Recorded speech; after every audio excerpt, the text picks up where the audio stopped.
As far as initial certification, we do all the trainings at our office. We try to be pretty flexible as far as making sure every family can get to those trainings. They're pretty intensive. You learn a lot through them, and then along with that, you get assigned a caseworker at every child, and you will be with that worker throughout the adoption process, and they'll be the one you call when you have a question about what happens when this child comes and this happens, or what happens when I don't understand, the foster care system. What is this court hearing? Well, I don't understand what's going She's on on there. speed dial. She is on myself. And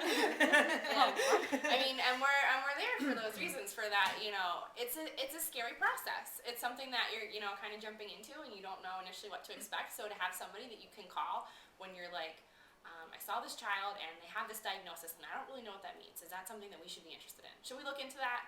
That's what we're there for.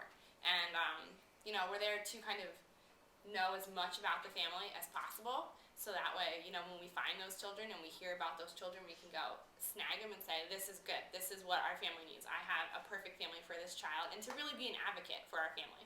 So if we, see a child that sounds like they might be a good fit, we want to call that caseworker, every And other your day. caseworker is so important because, Emily and I do talk very often. Daily, every other day, probably.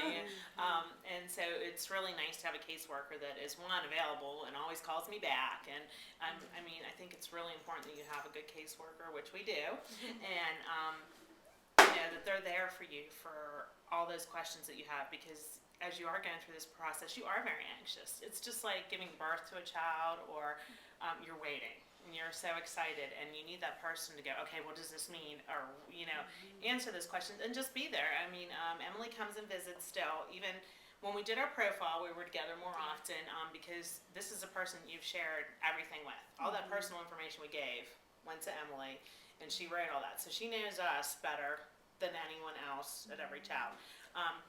So we always look forward to her visits. The kids look forward to her visits, because that's what keeps your hope up.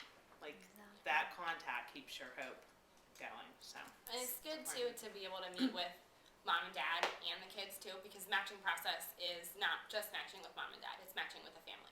We want to find a good fit for mom and dad. We want to find a good fit for brothers and sisters and whoever else is in the family. It needs to be something that fits for everybody.